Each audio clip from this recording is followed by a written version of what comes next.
Hello, and welcome to our second class. Today we'll be covering section 1.3, problem solving. And problem solving and critical thinking skills are really important just as general life skills. For example, let's refer to a book that author A.K. Dewdney wrote called 200% of Nothing. In it, he states, "It must be something of a corporate dream come true when a company charges more for a product and no one notices." He gives two examples of sneaky price jacks, both easily detected using unit prices, something we'll explore in this section. One of them is the manufacturers of Menon Speed Stick deodorant increased the size of the package that held the stick, left the price the same, and reduced the amount of actual deodorant in the stick from 2.5 ounces to 2.25 ounces. Also, Fabergé's Brut left the price and size of its cologne jar the same, but reduced its contents from 5 ounces to 4 ounces. Surprisingly, the new jar read, "Now more Brut." Consumer Reports contacted Fabergé to see how this could be possible. Their response? The new jar contained more fragrance. Consumer Reports moaned, "Et tu, Brut?" So here's just an example of how it's nice to have some reasoning skills in life in general. And so today we're going to talk about problem-solving skills. The issue many students have with problem solving is that usually these are listed in the word problem section or the application section, and we have a big issue trying to determine which method to use because they're all so different. It's not like a typical math problem where you go in and we say, okay, today we're going to solve linear equations. Step 1, you do this. Step 2, do this. Step 3, this, etc., etc. And every linear equation can be solved by following this same precise order of steps. Or every quadratic equation can be solved with this order of steps. Well, word problems or applications often require many different methods for solving. So finally, a man named George Polya did come up with what he has named a 4-step problem-solving approach. And here we have them listed. First of all, he says, understand the problem, okay, which requires reading it as many times as necessary. Okay, so first of all, read the problem until you understand what it's saying. It's the English we're trying to interpret. So if the math terms, for example, if the numbers are very large or very small, let's say you had the number 25,684,327 as the number of cows on some dairy, then just reading the number itself detracts our focus from what the problem is trying to ask us. So often, when I'm reading a problem for the first time, I just kind of skim over the numbers, right? Maybe on that one, I would say, okay, there were this many cows on this dairy. Read it over and over until you understand the English. When you finally understand what's being asked by the English, then read it one final time to pull out your mathematics. Now, after we've pulled out the mathematics and we understand what's being asked, we need to devise a plan to solve it, which could be any number of options. Okay, and George Polya gives us some examples. We could look for a pattern, okay, make a list or a table or a chart, use estimation to make an educated guess, and then work backwards. We could express the problem more simply, and this is really a favorite of mine. I use this one quite a bit. For example, if when you're reading the problem, after understanding what is being asked, read it by replacing the large number with 6 and the small number with 2. A lot of times after you read the problem, your brain will come up with an answer. And if your brain spits out 3, then it's like, aha, I should take that large number and divide it by the small number, because that's the operation that using 6 and 2 will give me 3. If your brain spits out 12, aha, perhaps I should multiply these two numbers together. This is really an effective technique, so don't hesitate to try that.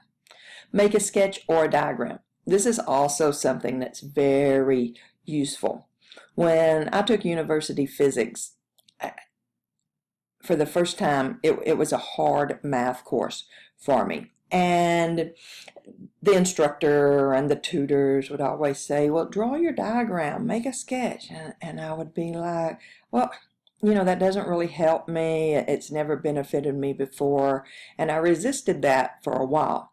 And finally I decided, well, let's try it. And I was amazed at how much help that was to me. So even if things you've tried in the past didn't really work for you, don't forget to make use of all of your options here. Relate to the problem to a similar problem you've seen before. Look for a catch. In other words, pay attention to the English. Sometimes the English is tricky, or does it seem like too simple a problem? Here's an example of something that you might look for. A farmer had 17 sheep. All but 12 of them died. How many sheep does the farmer have left? Okay, your brain kind of wants to immediately spit out the number 5.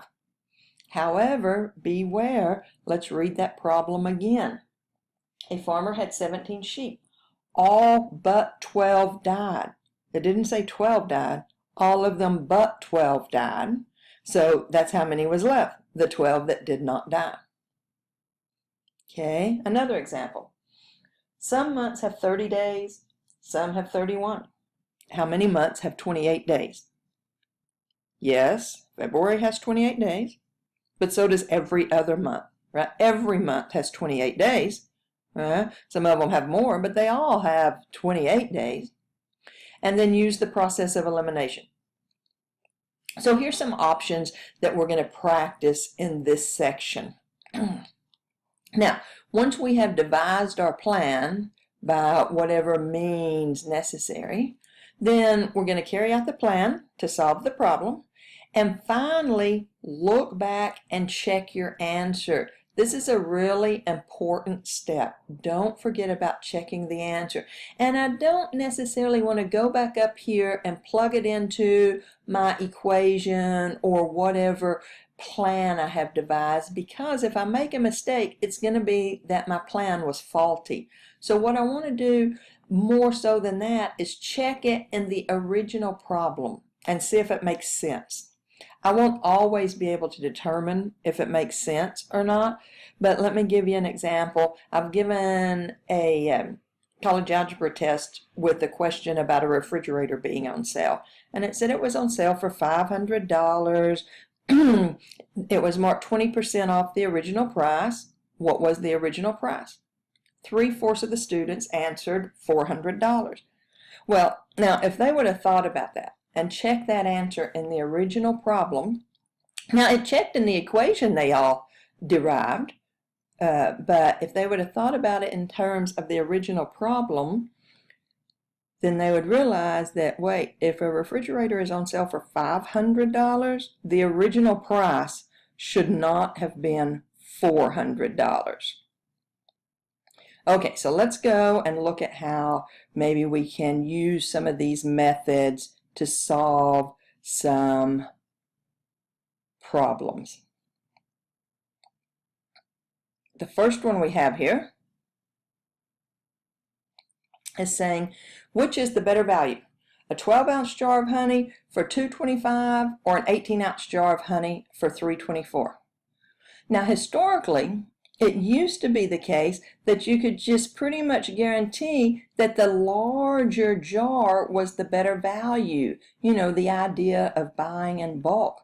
But these days, that is not necessarily the case. So I want to be really careful and use some critical thinking, logical reasoning here, and get the best deal of my money. Because I think this would also be a corporate dream come true, where a company can charge us more per ounce, but not only charge us more per ounce, but at the same time make us buy more of the product at a higher price.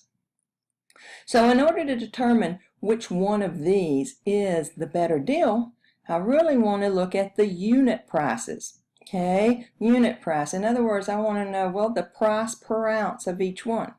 Aha!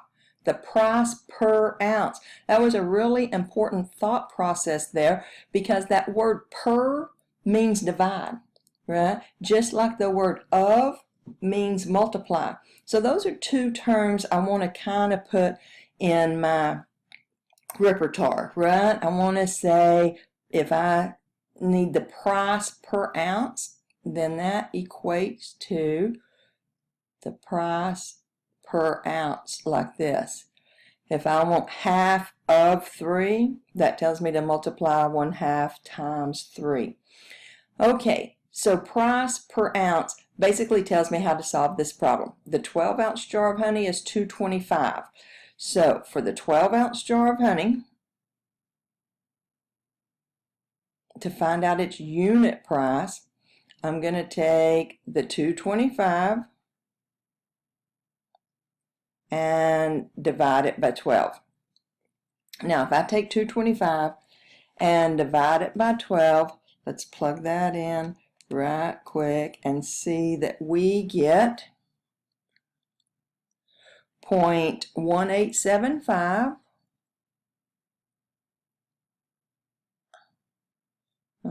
We left our ounces off down here. We want to put those back in. So $2.25 divided by 12 ounces is 0.1875 dollars per 1 ounce.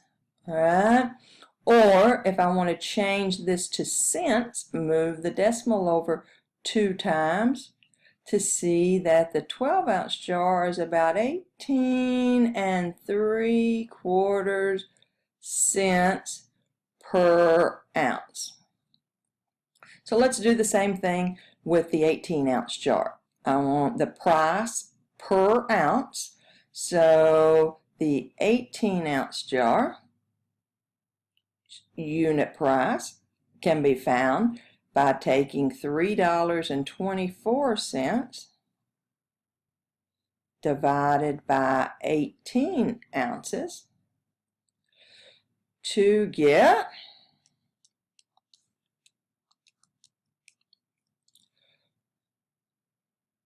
$0.18 per 1 ounce, or if I want to change that to cents again, 18 cents per ounce. So in this case, the 18-ounce jar is a better deal because it's only 18 cents per ounce, and the 12-ounce, just a minute.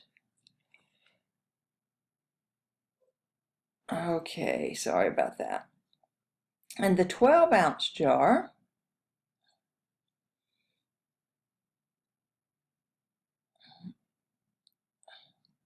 is nearly 19 cents per ounce.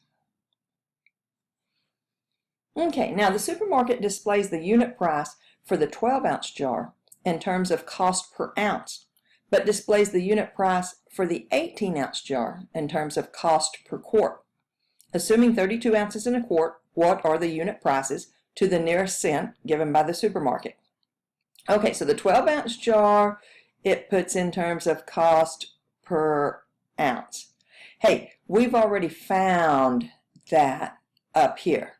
So I have half of this answer, and it says to the nearest cent, so I'm going to round this to the nearest cent. Whoops, sorry, here's the nearest cent. So look immediately to the right. And since this number is larger than 5, as we already mentioned, that's about 19 cents per ounce, right, for the 12-ounce jar. Okay, now the 18-ounce jar, it says it puts in terms of cost per quart. Now I know the cost per ounce for the 18-ounce jar. So if there's 32 ounces in a quart, then that is 18 cents for every one of those 32 ounces. 18 times 32 is 576 cents. But since we usually change when we get over 100 cents into dollars, I can make that $5.76. So here's the 12-ounce jar's unit price, and here's the 18-ounce jar's unit price. Notice they just used different units. Another reason why critical thinking skills very important for us. All right, let's look at some other kinds of problems. What about this one?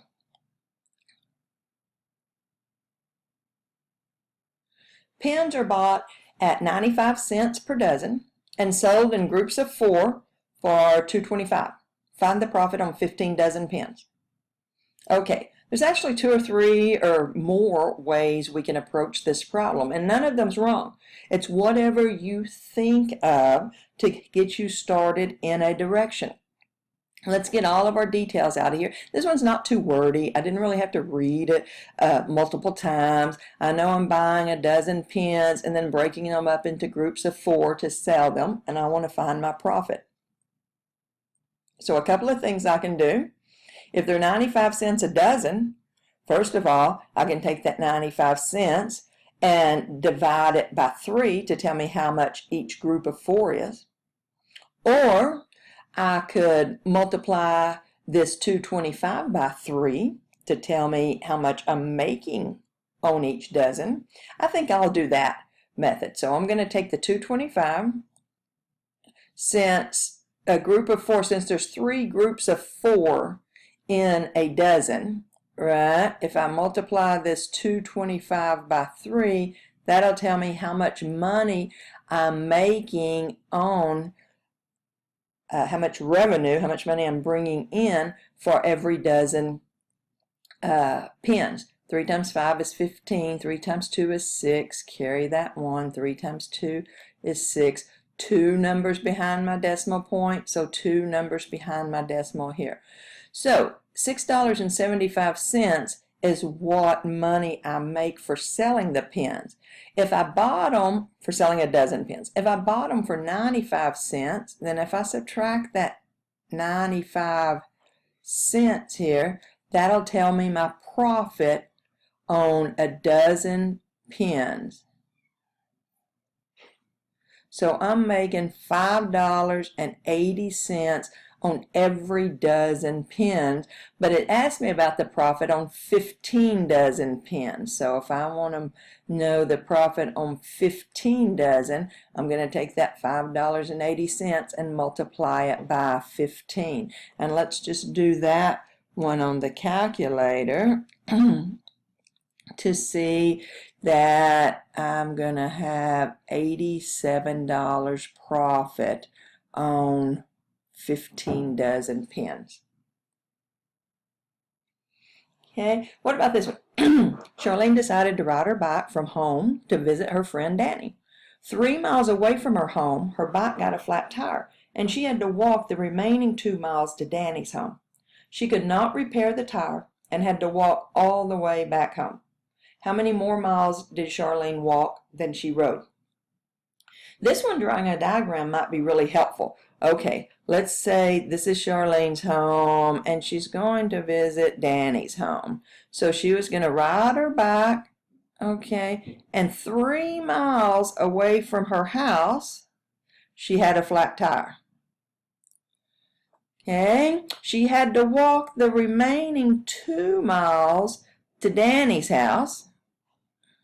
She couldn't repair her tire and had to walk all the way back home, which we can see now is a distance of 5 miles. Now, this is one of the ones where we want to kind of look for a catch and be careful if it seems too easy. The question says, how many more miles did she walk than ride? Not how many miles did she walk, not how many did she ride, but how many more did she walk than she rode.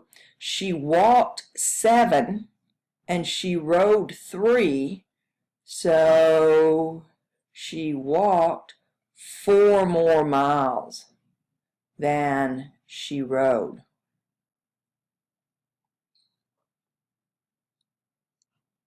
Got to remember to be careful. Read those problems carefully. Okay, let's look at this one. How many ways can you make change for a quarter using only pennies, nickels, and dimes? Again, this one's not very wordy. I kind of know what it's asking. It's just what approach am I going to use to solve it? How many ways can you make change for a quarter using only pennies, nickels, and dimes? A chart might help me organize my data here. Let's say we've got pennies, nickels, and dimes. And I want to think about all of the ways that I can make a quarter. Well, one way I can make a quarter is with 25 pennies, right? The next gap has to go down to 20. I can't make a quarter with 24 pennies or 23 pennies, right? Always going by fives, because I can have 20 pennies and 1 nickel. So my next option for pennies is 15 pennies and 2 nickels, but I could have also had, don't forget, 15 pennies and 1 dime. Every time I get a pair of nickels, I can swap that for a dime. So that's my only option there. If I go down to 10 pennies, then that would take 3 nickels. But don't forget, one option is that I also have 10 pennies, 1 nickel, and 1 dime. Okay, I've used up every possibility there with 10 pennies, so let's talk about 5 pennies. If I had 5 pennies, I could have 4 nickels and no dimes, or that could have been 5 pennies with 2 nickels and 1 dime, or 5 pennies with no nickels and 2 dimes. Okay, let's continue our chart up here. There are so many options. We kind of ran out of room, and you might see this is why I really need to think about some way to organize my data. Okay, I think we used all of the options with 5 pennies, so my next choice is, well, I could have no pennies with 5 nickels and no dimes. Okay, but that's also saying 3 nickels with 1 dime. Remember, every 2 nickels I can replace with a dime. So I could have no pennies and 1 nickel and 2 dimes. Now, there's no way that I can't have pennies or nickels, right? I can't make a group of dimes be 25 cents. So I think we've listed all of our options here. Now let's just go back and count them. 1, 2, 3, 4, 5, 6, 7, 8, 9, 10, 11, 12. So I believe there are 12 ways that we could make change for a quarter using only pennies, nickels, and dimes.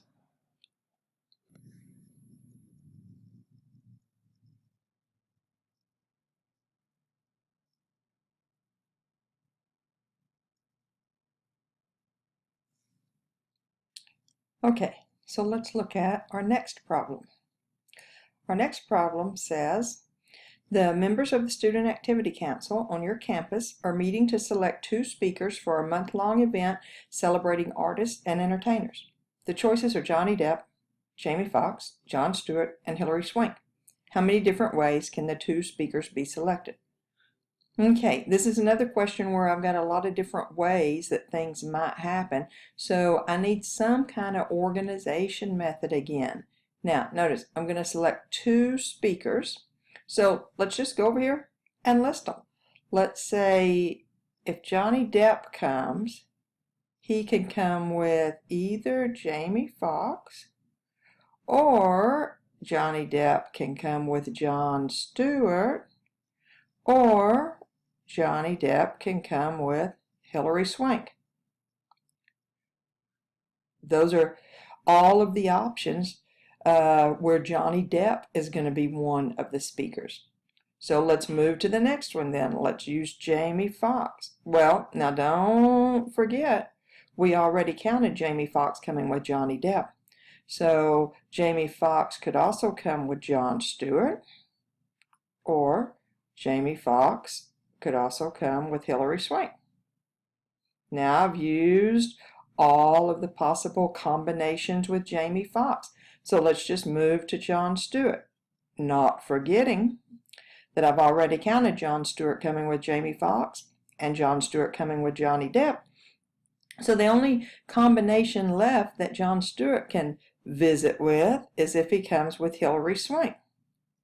Okay, now with Hilary Swank, I've already paired her with Jon Stewart and Jamie Foxx and Johnny Depp. So these are all of the different ways that two speakers can be selected. Let's just count them. 1, 2, 3, 4, 5, 6. How many ways can two speakers out of those 4 be selected? 6 different ways. All right, so let's see what else we have.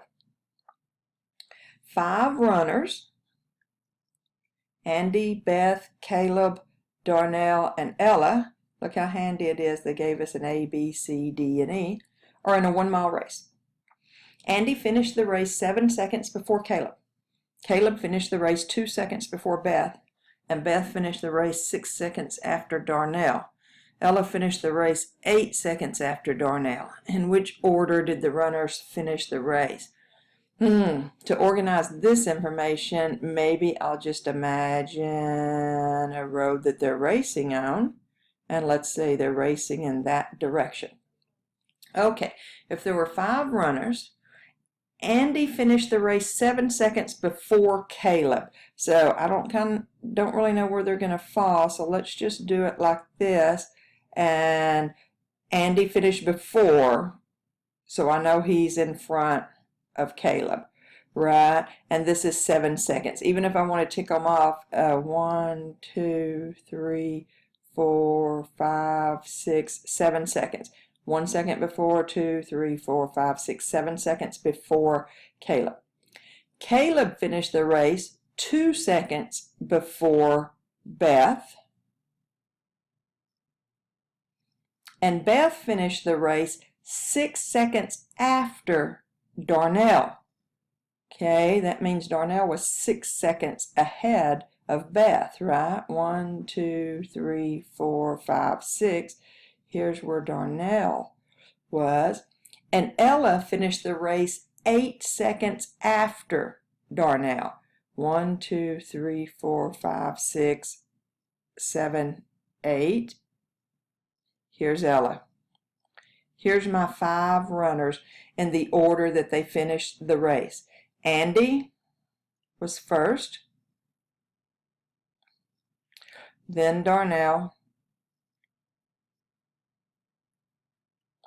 Caleb, Beth, and Ella. Okay, a firefighter spraying water on a fire stood in the middle rung of a ladder. When the smoke became less thick, the firefighter moved up 4 rungs. However, it got too hot, so the firefighter backed down 6 rungs. Later, the firefighter went up 7 rungs and stayed until the fire was out. Then the firefighter climbed the remaining 4 rungs and entered the building. How many rungs does the ladder have? Well, let's draw a diagram. Okay, and this firefighter started out on the middle rung, so I'm going to make it go all the way across the ladder just to designate that one is in the middle. Okay, when the smoke became less thick, he moved up 4 rungs. 1, 2, 3, 4. However, it got too hot, So he backed down 6 rungs. 1, 2, 3, 4, 5, 6. Later, the firefighter went up 7 rungs. 1, 2, 3, 4, 5, 6, 7. And stayed until the fire was out. Then he climbed the remaining 4 rungs and entered the building. 1, 2, 3, 4. So the question is, okay, how many rungs does the ladder have? Well, if this one's in the middle, there's 1, 2, 3, 4, 5, 6, 7, 8, 9 above it. 1, 2, 3, 4, 5, 6, 7, 8, 9, which means there must be 9 below it. And this is the middle rung. 9 and 9 is 18 plus 1. There must be 19 rungs on that ladder. So you can see there's various multiple different ways to think about organizing your data and trying to use some problem-solving skills. Okay, it's your turn now. Go over to your homework. Try to work on those problems. If you need any help, have any questions, please let me know, and I'll see you next time.